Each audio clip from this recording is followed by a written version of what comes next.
Shalom sahabat Riji, kembali lagi dengan saya Sofyan. Kali ini saya mau sharing tentang kesadaran, manifestasi, kesadaran.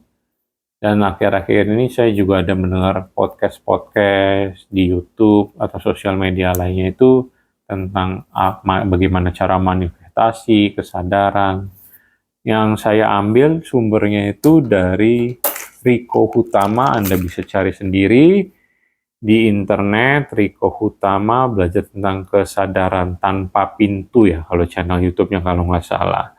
Dia bilang bahwa yang paling bisa menggambarkan ketuhanan, yaitu kecerdasan alam semesta yang tidak terbatas ini, itu kalau bisa dianalogikan sebagai laut.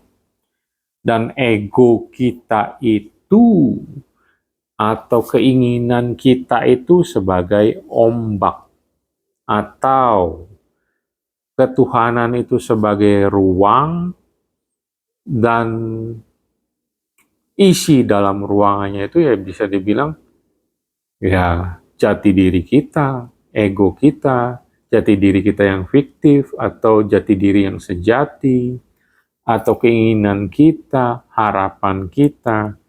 Nah, kalau misalnya digambarkan sebagai pilot dan pesawatnya, justru kalau ketuhanan atau Tuhan itu digambarkan sebagai pilotnya, sedangkan kita itu sebagai pesawatnya.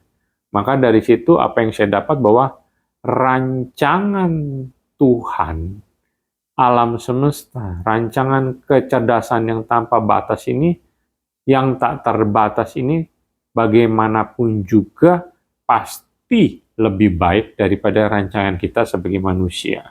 Berarti kan rancangan kehendak lautan lebih baik daripada kehendak ombak atau bentuk ombak. Kemudian rancangan atau penerbangan dari si pilot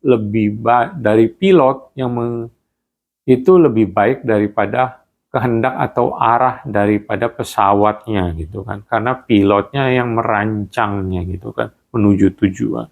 Kemudian gambaran ruang itu kan gambaran ketakterbatasan, diisi oleh objek-objek yang tak terbatas.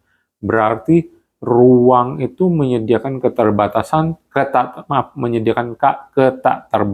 artinya kalau dibayangkan rancangan Tuhan yang tak terbatas itu bagaimanapun pasti lebih baik daripada objek-objek yang ada di ruangan ini, termasuk kita manusia-manusia, makhluk hidup yang ada di dunia ini. Wah, luar biasa ya. Kalau bagi saya itu cukup cukup membuka insight yang baru ya. Bisa dibilang apa yang saya dapat bahwa ketuhanan itu adalah tentang ketidakterbatasan. Rancangan dari Tuhan alam semesta itu selalu yang terbaik. Selalu, istilah kata kalau orang Kristen bilang, penuh mukjizat, tidak terbatas, kuasa Allah tidak terbatas, kasihnya tidak terbatas, rancangannya tidak terbatas. Sedangkan kita, kalau yang kita mulai rancangan kita, kehendak kita itu terbatas karena dibatasi oleh pikiran dan hati kita.